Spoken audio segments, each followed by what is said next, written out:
Bismillahirrahmanirrahim. Alhamdulillahi rabbil alamin. Wa bihi nasta'in ala umuri dunya waddin. Wassalatu wassalamu ala sayyidil mursalin wa imamil muttaqin sayyidina wa maulana Muhammadin wa ala alihi wa sahbihi ajma'in. Allahumma salli wa sallim ala sayyidina Muhammad salatan taghfiru biha al-dhunub wa tuslihu biha al-qulub wa tantaliqu biha al-usub wa talinu biha as-suhur wa ala alihi wa sahbihi wa man ilaihi mansur. Amma ba'd. Alhamdulillah, segala puji semata dan selalu terhatur kehadiran Allah Subhanahu wa ta'ala yang kembali setelah sekian lawas kembali kita diperkenankan oleh Allah berkumpul di satu tempat untuk melaksanakan kegiatan majelis ilmu agama yang mudah-mudahan menjadi sabab turunnya hujan rahmat dan ampunan jasa kita sebenarnya. Sudah sekian bulan kita libur majlis.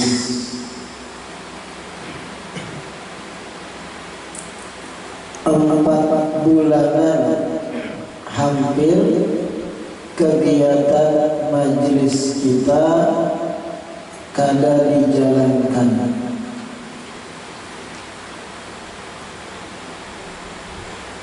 Di dalam selang waktu 4 bulan ini banyak di antara kita yang bujur-bujur dan daman melawan majelis. Di selang waktu 4 bulanan kurang lebih ini banyak di antara kita nang dalam hatinya bujur-bujur rindu lawan kegiatan majelis taklim, kangen lawan taman-taman surganya Allah.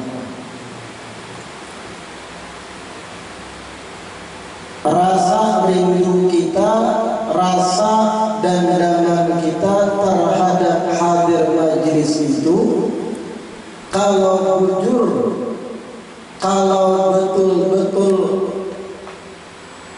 memang merindukan akan kebaikan yang ada dalam majelis, insya Allah karena sebab rasa rindu dan niat kuat tadi, walaupun majelis kada jalan, kita dapat pahala bagaikan hadir majelis. Atas dasar apa ulun sampaikan ini? Ada dasar kuatnya. Dalam hadis Rasulullah sallallahu alaihi wasallam sidin pernah berucap, "Inna fil madinati aqwaman ma sirtum masiran wa la qata'tum wadiyan illa wa huwa ma'akum." Atau illa wa huwa ma'akum. Yang artinya ujar Rasulullah, sesungguhnya di kota Madinah ada sekelompok orang yang mana kalian wahai sahabatku, tidaklah kalian menempuh satu perjalanan, tidaklah kalian melewati lembah-lembahan, untuk berjihad di jalan Allah, mengecualikan mereka yang tinggal di kota Madinah walau kada umpat, mereka ma'akum, mereka dapat pahala yang sama sebagaimana yang kalian peroleh. Habasahumul udzur. Kenapa mereka kada umpat berjihad turun ke lapangan lawan buah hitam? Karena ditahan oleh udzur, entah garing, entah ada sesuatu yang dua wajib digawi, sehingga kada kawa umpat turun berjihad lawan sahabat yang lain. Tapi ujar Nabi, walaupun jasad mereka di Madinah, kada umpat ke lembah-lembah, kada umpat melakukan perjalanan jihad, walau jasad mereka di Madinah, illa wahum ma'akum, tetap mereka seakan bersama kalian yang berjihad, dapat pahala yang sama. Karena mereka sekedar ada uzur aja di Madinah, jadi kada kawa umpat. Namun yang di Madinah tadi, seandainya uzur itu kadada, umpat juga kayak ini. Keinginan kuat ada, walau kada tulang karena ada uzur, dapat juga pahalanya. Kalau mengambil kias dari pemahaman hadis ini, kita dalam jangka 4 bulan ini nang libur majlis karena uzur-uzur yang pian pun tahu seberataan alasan-alasannya, sehingga kita tiadakan kerumunan-kerumunan baik yang berbentuk majlis atau yang lain. Selama 4 bulan ini, kalau kita bujur-bujur rindu lawan majelis taklim dalam hati, bujur-bujur kaganangan tarus lawan majelis, kaganangan tarus lawan pembacaan kitab. Selama 4 bulan tadi, insya Allah dapat pahala laksana hadir majelis walau majelisnya kada buka. Tapi catatannya, bujur-bujur dan daman lawan majelis. Iya ada dua. Pas majelis libur malah himung, hore, kawa mengunjung di madang. Majelis libur malah himung, nang inya rindu malah lawan waktu kosong. Karena kalau majelis waktu hibah, panitia majelis contohnya, inya nih contohnya, sekali majelis libur inya tambah himung, alhamdulillah ada waktu luang, kawa berjalanan ke Amutai, kawa aku mengunjung, kawa tulak kakin arum, tahu lah kakin arum, macam-macam. Artinya kadada rasa rindu namun dorong, kadada lalu kaganangan lawan majlis dalam hati. Nah kayak itu tuh bisa jadi kada dapat keutamaan niat kuat untuk hadir majlis. Kenapa 4 bulanan ini kita tiadakan kegiatan majlis ulang? Karena pandemi atau karena merebaknya wabah yang disebut dengan corona. Namun beberapa hari yang lewat sudah keluar keputusan bahwa dicabut larangan mengadakan kerumunan. Boleh ya kerumunan itu, tetapi dengan catatan-catatan tertentu. Harus bersih, bermasker, jaga jarak, jangan bersalaman. Nah, ini yang kita upayakan untuk menjalankan, sehingga kada berbentur dengan pihak yang berwajib. Guru kami Al-Habib Umar bin Muhammad bin Salim bin Habib Sidin pernah ditakuni, pernah dilontarkan pertanyaan gasan Habib Umar, kaifa najma'u baina tuma'ninatit tawakkul 'ala Allah wal akhdhi bil asbab fi ta'amuli hadzal waba. Jadi Habib Umar ditakuni, wahai Habib, kayak apa caranya menggabung antara bertawakal kepada Allah lawan menjalankan asbab-asbab syariat dalam menyikapi wabah yang datang ini. Pahamlah soalnya. Ini yang bertanya Al-Habib Ali Zainal Abidin bin Abdurrahman Al-Jufri, orang besar juga. Wahai Habib, kayak apa caranya menggabung antara ketenangan dalam bertawakal kepada Allah digabung lawan menjalankan aturan syariat dalam menyikapi datangnya wabah. Kayak apa menggabung dua hal ini? Apa jawaban sini? Kazar'i tabdurul badrah wa tasqiha wa tar'a syajarataha thumma al-i'timad fi husuli tamrah wa salamatiha ala Allah Ta'ala. Ini penting kesan kita. Dijawab oleh Habib Umar, cara menggabung antara tawakal lawan bersyariat dalam menghadapi virus ini. Ujar Sidin, perumpamaannya bagaikan ikan menanam satu tanaman.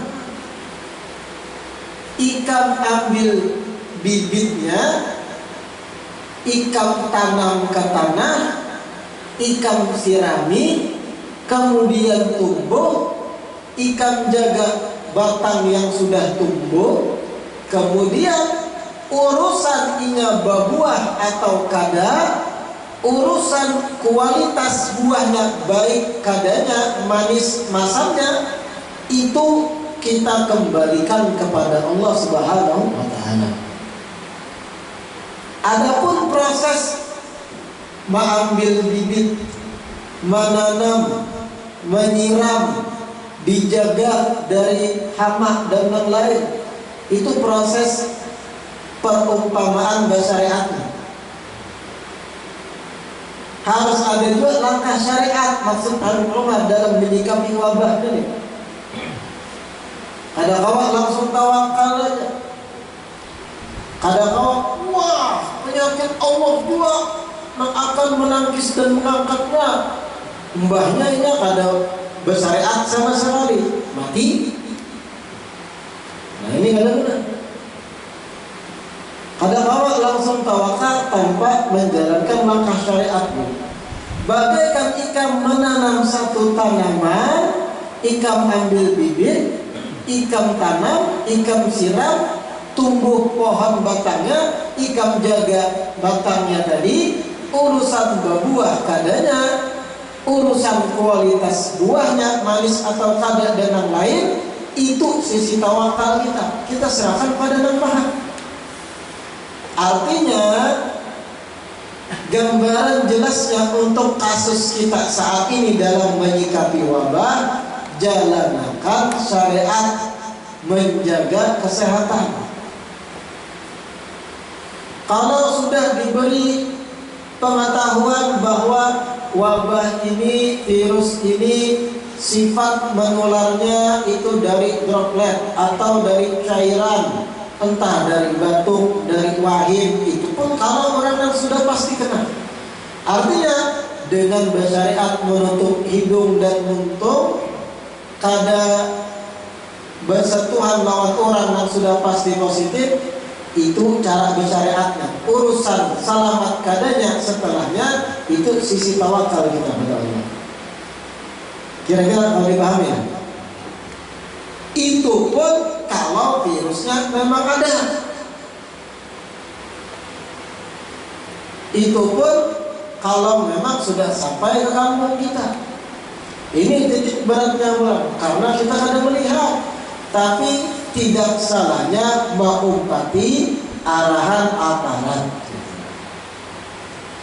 Karena amun kita pikirkan, amun kita analisa, macam-macam manusia menyikapi wabah ini terbagi 3 garis besarnya. Macam-macam manusia yang kita lihat dalam bulan-bulan terakhir ini dalam menyikapi wabah terbagi 3 golongan garis besar. Golongan pertama, golongan tawakal kada bersyariat. Bahkan lebih ekstrim lagi, ia mendustakan sama sekali. Di golongan pertama. Tapi kada ada orang pada minum. Wah, kan dia karang mungkinnya wah. Ada terus tuh. Wah, kita nih mati, urusan mati itu takdir. Menurut Allah hendak mati air. Wah. Kenapa mesti bapak itu penyembahyang ada? Negara sudah pasti mau mati selamat. Ketujuh maludah mempengaruhi orang lain ini. Inya sendiri dalam keagamaan bro. Orang majlis ada orang majlis, penyembah yang ada, nang haram dihantuk terus. Tapi berbanding urusan mati itu takdir Allah.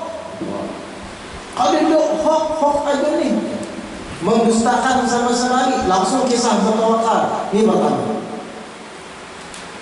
Ada golongan kedua, golongan paranoid. Apa paranoid? Berlebihan takutan. Ini golongan garis besar kedua. Orang yang paranoid, berlebihan takutan. Di rumah jadi hidup. Amalnya keluar rumah karena bertukar, boleh ke rumah mandi 5 kali. Duit angsuran yang bertukar di warung, diculupnya di baru, wah disambungi. Ada namanya ekstrim. Orang anak berpandiran menjauh 10 meter. Melihat orang berkerumunan, wah kerumunan di situ. Melihat orang bermajlisan panas, wah tuh di situ kena virus tuh, di situ kena awas. Dilaporkan kemana-mana. Ada nggak itu? Melihat ada kerumunan orang dipotong, diupload langsung diberitakan di medsos. Ini penyebab corona, padahal ada di situ. Takutan, mencekam benar. Sampai ke orang, kami kenapa penakut banget dengan corona? Coba bang baca wirid, baca doa, baca zikir. Wah itu kalau sampai wirid, kalau sampai doa, ini corona nih kita hukumnya bukan urusan zikir. Corona ini urusan kesehatan, bukan ranah ulama. Ini dah benar ya, buntat. Kacau, karena kita jelaskan di mana kacau. Lalu ada golongan ketiga, golongan yang lebih moderat di tengah-tengah. Dihabarkan oleh ulama MUI atau aparat ada wabah datang ke Indonesia, langsung dia paham. Karena yang mengkabarkan ini orang fikoh, udul, orang-orang yang bukan orang-orang fasik. Beritanya boleh dipertimbangkan informasinya. Langsung sigat. Lalu dapat keterangan dari kesehatan, sifat virus itu kayak ini penyebarnya. Ambilnya cara bersyariat menyikapi. Aparat mengadakan jangan ada kerumunan, taat lawan aparat. Kalau dicabut larangan kerumunan, baru mengadakan lagi. Dengan catatan sekian dijalani catatan dari anak-anaknya. Kemudian sambil ia berikhtiar membaca doa-doa zikir dan wirid-wirid. Ini orang ketiga. Dan kadang berlebihan takutan. Dalam hatinya yakin urusan penyakit yang mengangkat dan menurunkan Allah Ta'ala. Tapi ada syariat yang harus ditaati. Ini golongan ketiga. Ini golongan yang kurang-kurang majelis paham. Yang pertama tadi mendustakan sama sekali. Kisah bertawakal, aku ini ujar Tuhan mati aja. Tidak mesti nggak kayak iman paling kuat. Bayang yang ada. Ini nggak ada benar. Habib Umar sudah menggambarkan tadi bagai ikan menanam pohon, ikan selam, urusan selamat padanya buah yang ditanam tadi, tumbuh padanya buah. Itu baru sisi tawakal. Artinya maksud Habib Umar, jalankan aturan menyikapi wabah, urusan selamat padanya di situ sisi tawakal kita pada Allah, tanpa merasa takut berlebih terhadap wabah itu sendiri. Golongan kedua tadi namparanai menolak macam-macam kerumunan, kadang percaya lawan doa dan wirid dan zikir bahkan. Ini bahaya. Tergeser sedikit demi sedikit keimanannya kepada Allah. Na'udzubillah. Di mana Anda Tuhan jadinya? Dan kayak ada Tuhan. Dan kayak orang itu seakan alam semesta ini kadada maharaja yang mengaturnya. Bahaya itu. Wirid didustakan.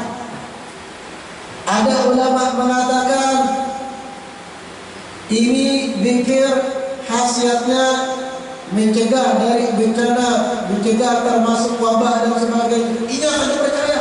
Padahal zikirnya dari seorang wali. Bahaya kan? Kita di tengah-tengah. Zikir wirid jalan, syariat jalan, protokol jalan. Ini namanya. Di pertemuan yang berbulan-bulan yang lewat, kita sudah belajar seorang sahabat Nabi yang bernama Auf bin Malik al-Asja'i. Masih ingat misalnya? Apa ingat kunjungannya? Auf bin Malik al-Asja'i radhiyallahu anhu, sahabat Nabi. Suatu hari Auf bin Malik al-Asja'i, anak sidin lakian bernama Salim. Anak Auf bin Malik al-Asja'i yang bernama Salim diculik oleh gerombolan kafir Quraisy. Diculik Salim, anak Salim. Anak Salim sudah dewasa, pemuda, diculik oleh orang kafir, komplotan orang kafir. Auf bin Malik al-Asja'i ini cemas, takutan. Bahkan istrinya pun, bibi Sidin pun gelisah, jazak hatiku. Gelisah, aduh anakku diculik kafir, itu disiksa, dibunuh, dihantam, kada dimakan. Wajar seorang ibu cemas. Anaknya diculik, yang digandalkan dari halus. Auf bin Malik al-Asja'i datang mengadu kepada Rasulullah SAW. Datang kepada Rasulullah SAW, dikisahkanlah kepada Rasulullah bahwa anak Sidin diculik oleh rombongan kafir Quraisy, ditawan, dipenjara. Fama ta'muruna ya Rasulullah, kiranya apa yang dia perintahkan gesan ulun lawan bini ulun. Jadi minta solusi datang pada Rasulullah. Apa jawaban Rasulullah? Aku perintahkan pada engkau dan istrimu perbanyak mengucap la haula wala quwata illa billahil aliyyil azim. Diberi amalan zikir oleh Nabi. Anak diculik, yang menculik terkenal keganasannya. rombongan kafir Quraisy terkenal bengis dan sadisnya, datang kepada Rasulullah minta solusi. Jawaban Nabi, baca wirid ini, banyakin mengucap la haula wala quwata illa billahil aliyyil azim. Ujar Nabi. Kira-kira apa kejadian ini terjadi pada pian kayak apa pian? Pian-pian nang tua khususnya nambah anakan. Pian bisi anak pian ditawan oleh gerombolan Bugis penjahat. Pian gelisah, kebingungan, dua laki bini di rumah. Datang pada tuan guru minta solusi. Ujar tuan guru, banyaki baca wirid ini. Kebanyakan dari kita kadang dalam hati protes. Iya geram aku membaca wirid untuk klemat-klemat untung, tiba-tiba anakku selamat. Iya geram. Itu kita, iya. Karena kita kebanyakan pakai kepala pikirkan. Karena kita biasa main logika, 1 tambah 1 2, 4 tambah 4 8. Kalau ada yang menyelamatkan anakmu, ada mungkin selamat, kayak itu logikanya. Kalau ada yang diutus di situ, utus saat prajurit menyelamatkan, ada selamat kira-kira anakku. Kalau sekedar wirid orang di rumah bacaan, tiba-tiba selamat seorang, itu kebanyakan dari kita kayak ada masuk dalam kepala menolak.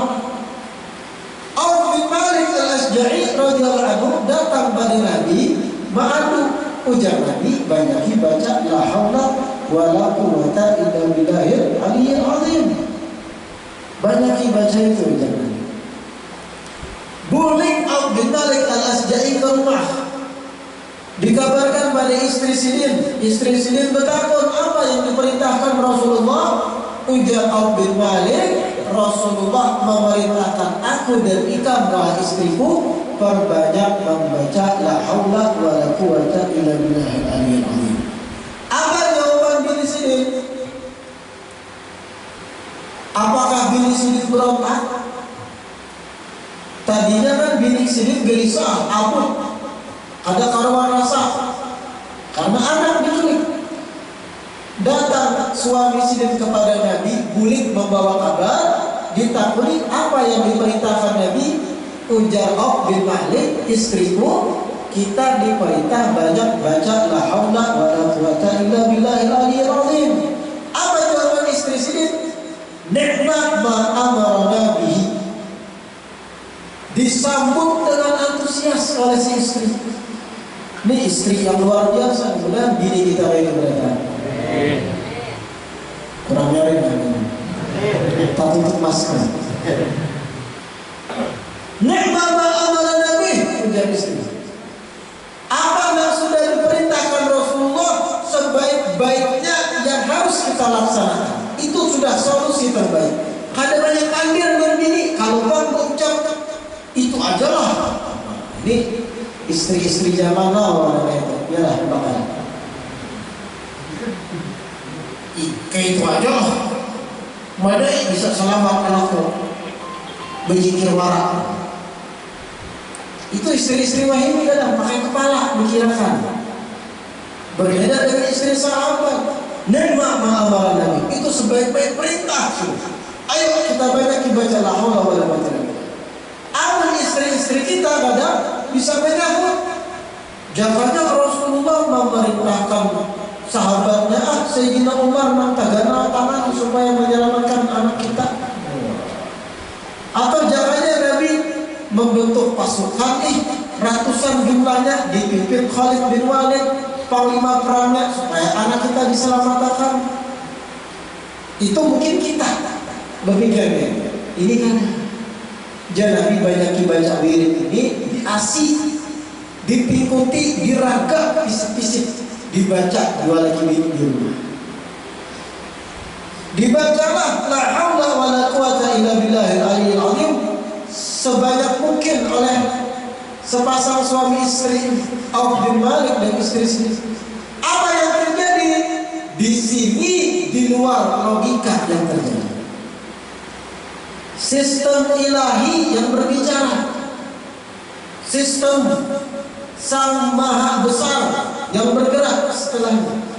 Karena patuh, ma'asi, beriman dengan amalan Nabi bari Nabi, meyakini apa yang disuruh oleh Nabi bujur-bujur, sistem ilahi pun bekerja di luar dari kepala. Apa yang terjadi? Salim anak Auf bin Malik yang dipenjara, ketat penjaranya, padahal tiba-tiba apa? Ghafal al-adu.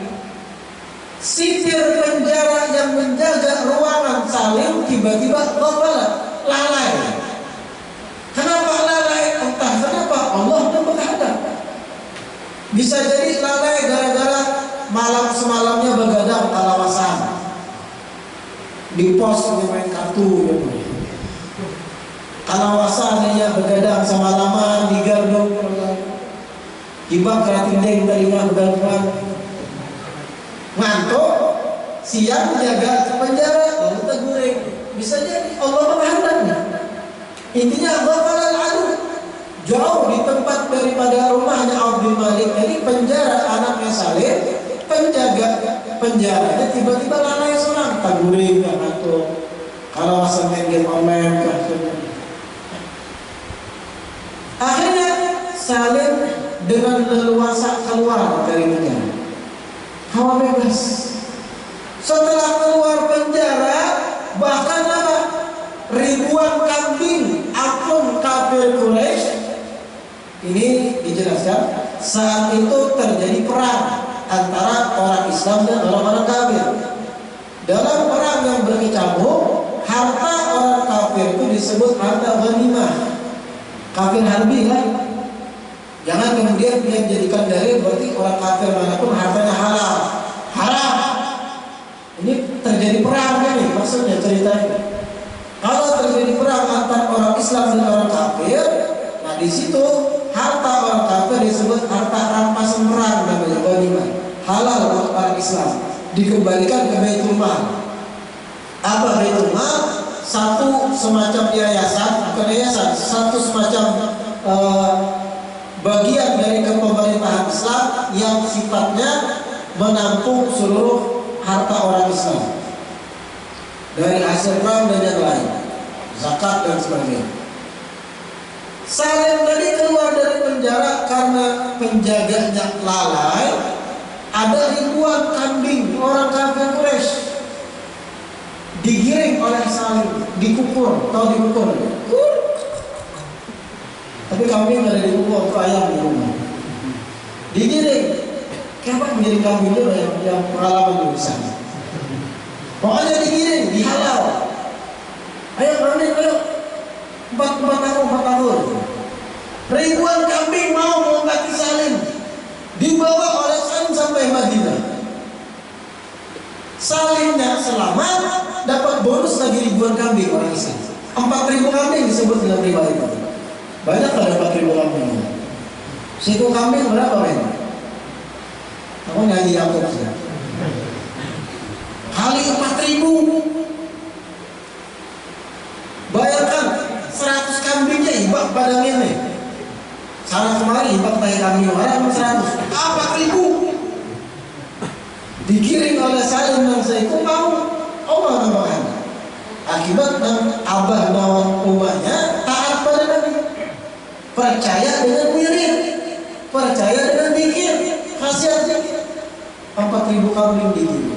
Lalu kata ulama, turunlah ayat Al-Quran yang berbunyi, wa may yattaqillah yaj'al lahu makhraja wa yarzuqhu min haitsu la yahtasib.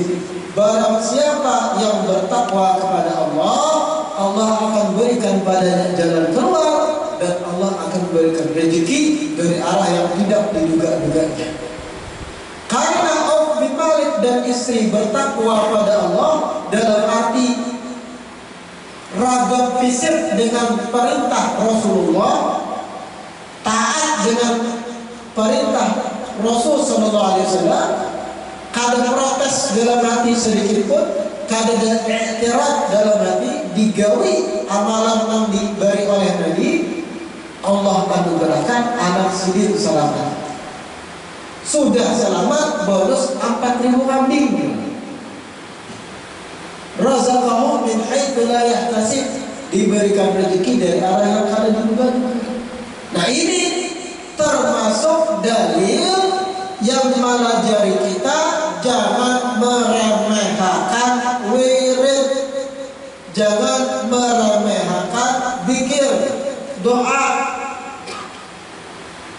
Riwayat lain Nabi mengatakan bahwa la haula wala quwata illa billah itu adalah obat dari 99 dak atau penyakit. Dibaca oleh sahabat.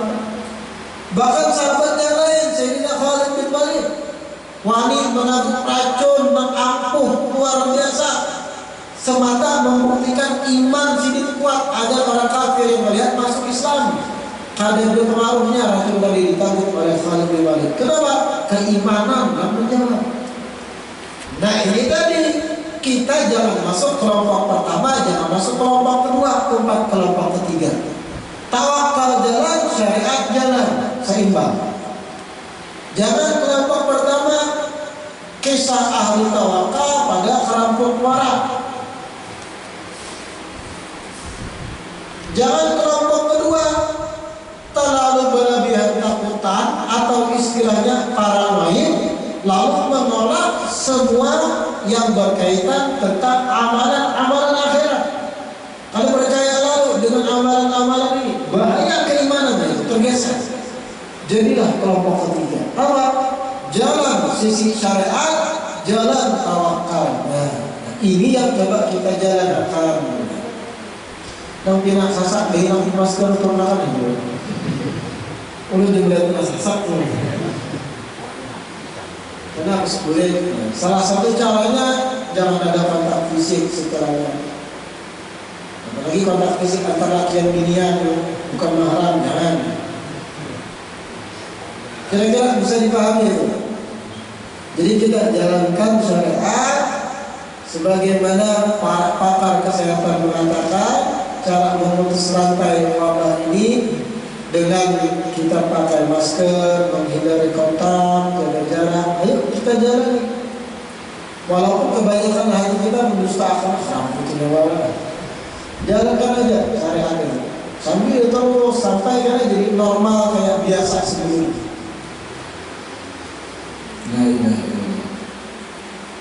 Melanjutkan kajian kitab kita Hadits Arba'in Nawawi,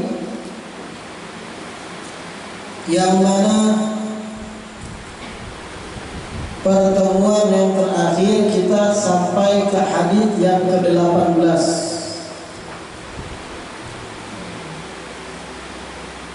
Kita masuk kepada hadits ke-19. Al-hadits at-tasih asyar. An Abi Abbas Abdullah ibn Abbas radhiyallahu anhu qala kuntu khalfan Nabi sallallahu alaihi wasallam yawman faqala ya ghulam inni u'allimuka kalimat ihfazillah yahfazka ihfazillah tajidhu tujahaka idza sa'alta fas'alillah wa idza ista'anta fasta'in billah wa'lam anna al-ummata law istama'at ala an yanfa'uka bi syai'in lam yanfa'uka illa bi syai'in qad katabahu Allahu lak wa law istama'u ala an yadurruka bi syai'in lam yadurruka illa bi syai'in qad katabahu Allahu 'alaik rafi'atil aqlam wa jaffatis suhuf. Rawahu at-Tirmidzi wa qala haditsun hasan sahih. Wa fi riwayat ghairi Tirmidzi ihfazillah tajidhu amama ta'arraf ila Allah fi ar-raha ya'rifka fi shiddah wa'lam anna ma akhta'aka lam yakun liyusibaka wa ma asabaka lam yakun liyukhti'aka wa'lam anna nasra ma'as sabri wa anna faraja ma'al karbi wa anna ma'al usri yusra. Hadis ke-19 kitab Hadis Arba'in Nawawiyah kita berbicara tentang konsep-konsep mendasar keimanan kepada Allah Subhanahu wa ta'ala. Di dalam pelajaran tauhid, akidah kita ahli sunnah wal jamaah, kita meyakini la yahdutsu haditsun fil ardi wala fis sama illa bi iradatillah, yang artinya tidaklah ada satu kejadian, apapun kejadiannya, bagaimanapun bentuk kejadiannya, entah positif entah negatif, sama. Tiada ada satu kejadian apapun yang terjadi di alam semesta ini, di langit atau di bumi, dimanapun juga, mengecualikan itu adalah kehendak Allah Subhanahu wa ta'ala. Ini mendasar.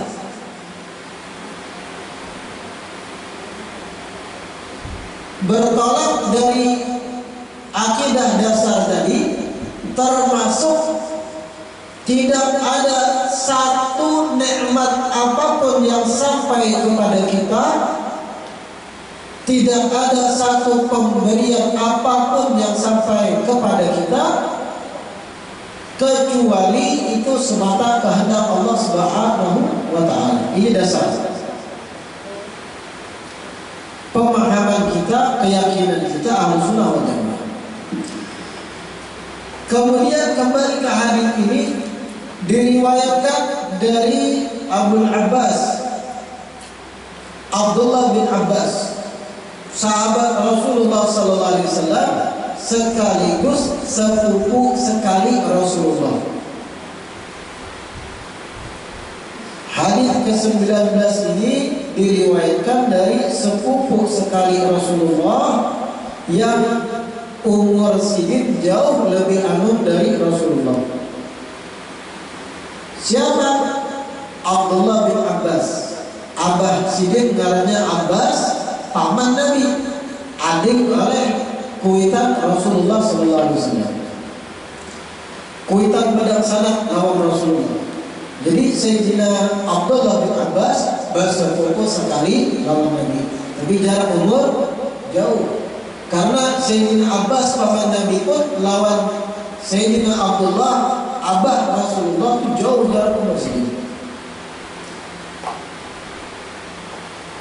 Diriwayatkan dari Sayyidina Abdullah bin Abbas atau disingkat Ibnu Abbas, ujar Sayyidina Ibnu Abbas, kuntu khalfan Nabi sallallahu alaihi wasallam yauman. Suatu hari aku pernah berada di belakang Nabi sallallahu alaihi wasallam. Membongkar bahasa kita, karena lebih halus, jauh umur dengan Rasulullah, walau sepupu sekali. Banyaklah yang di kampung kita, pangkat sepupu sekali tapi umur jauh. Banyak itu. Ada yang sepupu 2 kali, jauh umurnya. Umpat di belakang Nabi sallallahu alaihi wasallam. Kemudian Rasulullah berucap, maksud Sayyidina Abdullah bin Abbas, Nabi berucap kepadanya, ya gulam, wahai anak kecil, ujar Nabi. Nah ini Nabi, karena perbedaan umur jauh, walau jauh seluruh sekali. Ya gulam, wahai anak kecil, inni u'allimuka kalimat, aku akan mengajarkan kepadamu beberapa kalimat, ujar Rasulullah. Apa kalimatnya? Yang pertama, ihfadillah yahfad. Jagalah Allah, niscaya Allah akan menjagamu. Jagalah Allah, niscaya Allah akan menjagamu. Ini kalimat pertama yang diajarkan oleh Nabi. Kayak apa gambaran menjaga Allah?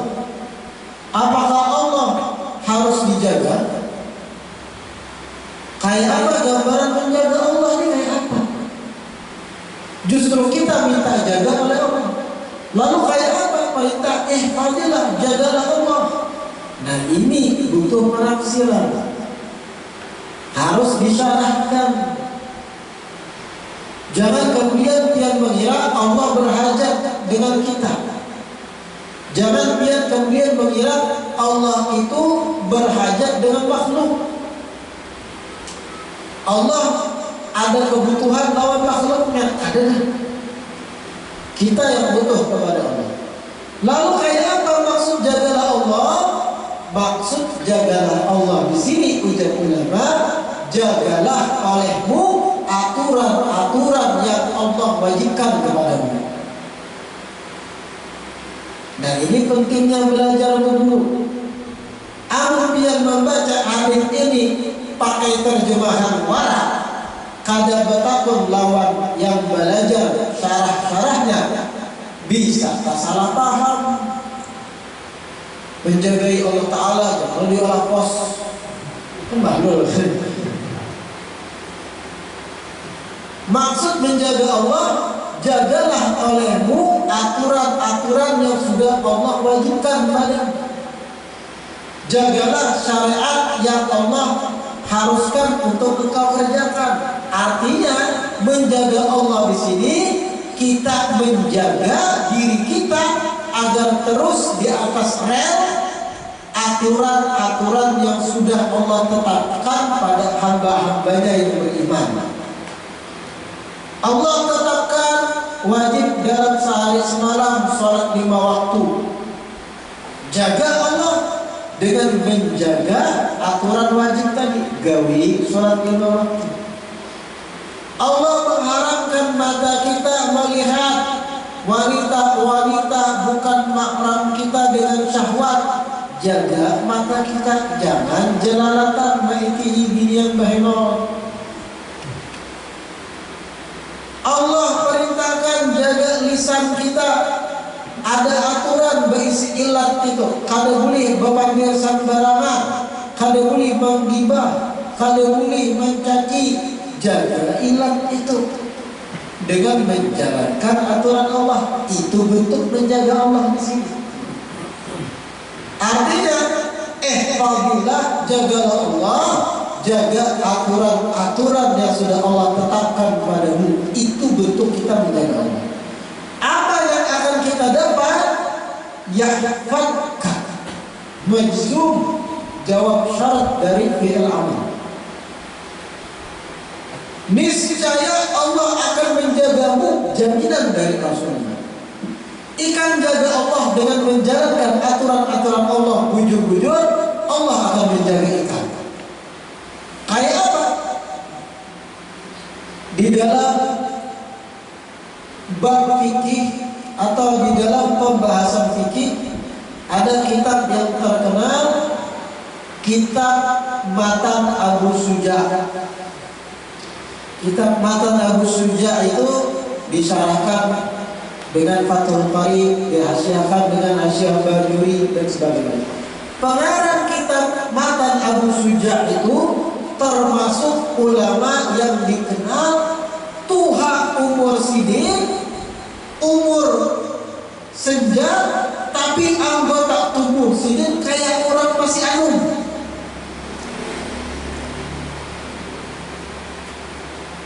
Pengarang Matan Abu Suja dari kisahnya sudah umur 70-an sampai panjang umur sih.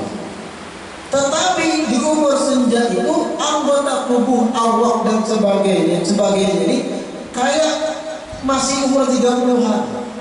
Pinggang lurus, mata ada aur-aur, gigi masih rapi, Lain itu Tuhan mereka.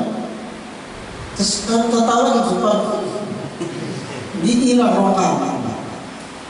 Ini gigi rapi, pinggang kada sakitan, kuat masih, mata tajam, pendengaran kuat masih. Ditakuni kenapa dia ini sampai umur senja anggota tubuh atau jawareh dia masih muda.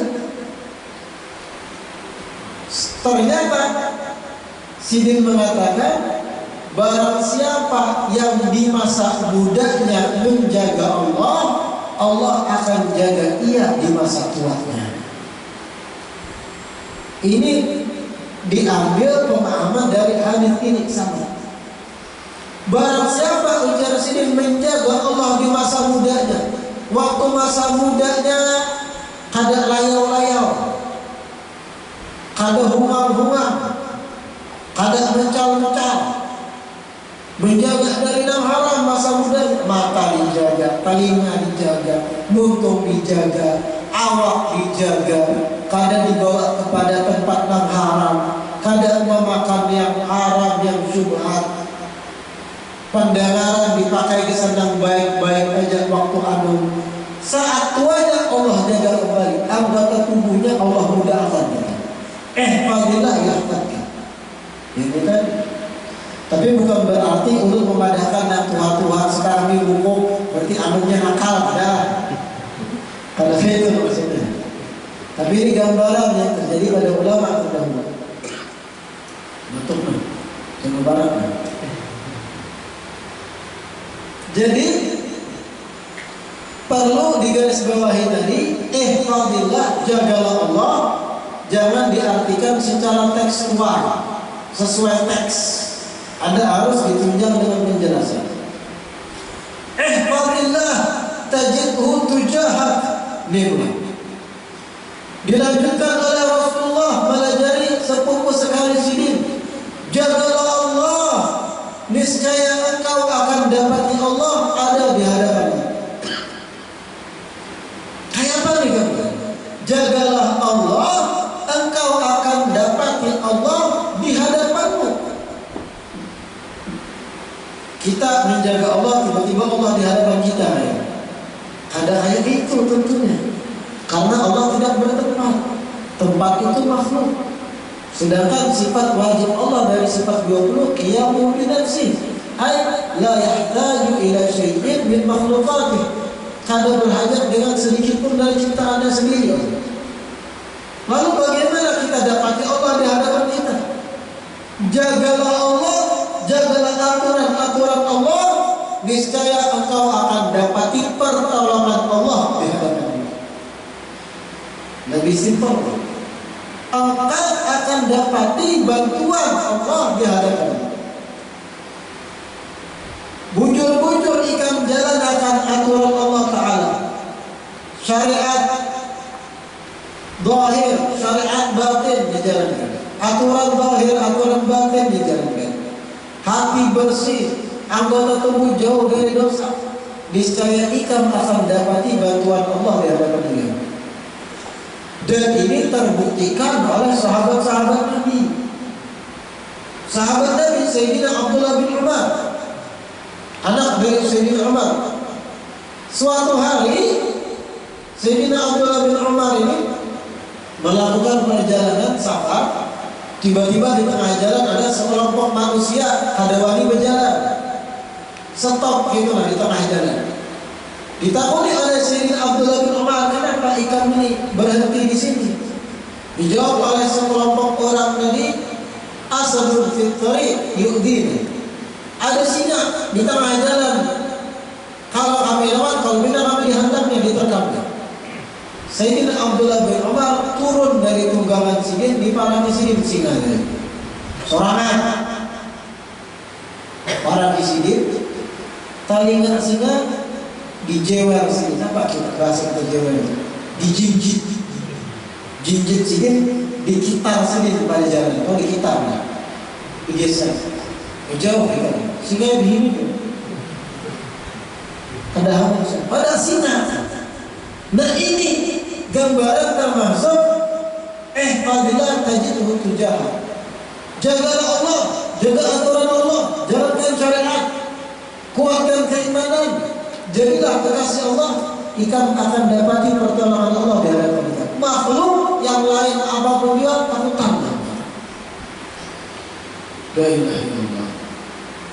Barang siapa yang takutan bujur lawan Allah, Allah akan jadikan makhluk takutan pada orang tersebut. Sayyidina Hasan Al-Basri mengatakan,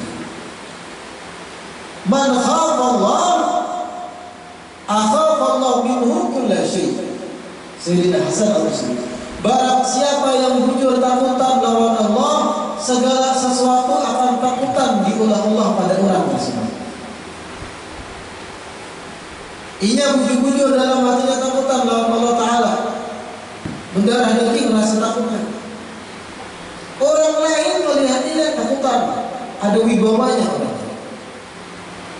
Sama yang terjadi Sayyidina Abdullah bin Umar. Coba kita lihat batu untuk majlis, coba ya. Kabar kemana cari sawah, membuktikan menjadi takutan kan? Tapi yang diri jangan salahkan Allah. Ihfadillah tajidhu tujahak. Jagalah Allah, engkau akan dapati Allah di hadapanmu. Engkau akan dapatkan pertolongan Allah di hadapanmu. Idza sa'alta fas'alillah, wa idza ista'anta fasta'in billah. Nah, ini yang perlu tekankan di awal dari akidah kita Ahlussunnah wal Jamaah. Tidak ada satu kejadian apapun yang terjadi di alam semesta kecuali karena kehendak Allah Ta'ala.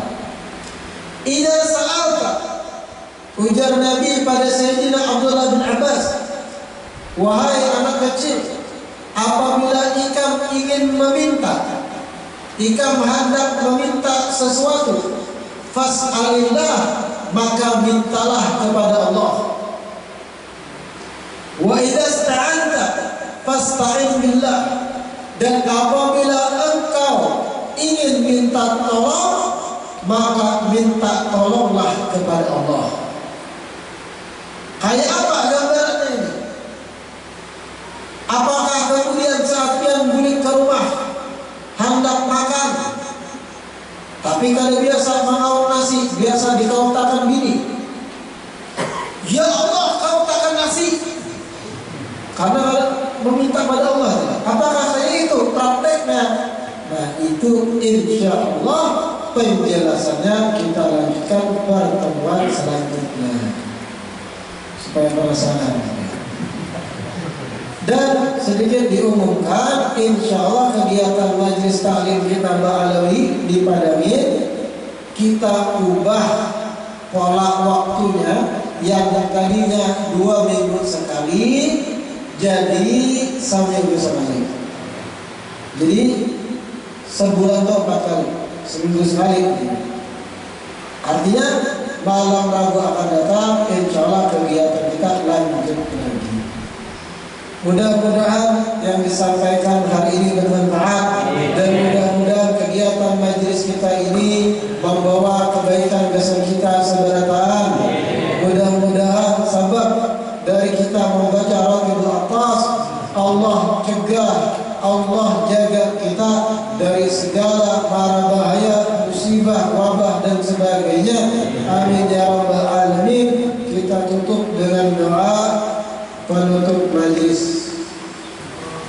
Rabbana anfa'na bima 'allamtana, Rabbi 'allimna alladhi yanfa'una, Rabbi faqihna wa faqih ahlana, wa qarabatir lana fi dinina, ma'anil qurri qurba malaka, Rabbi waffiqna wa waffiqhum lima taqdi qawlan wa fi'lan karama, warzuqil kulla halalan daima, wa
sallallahu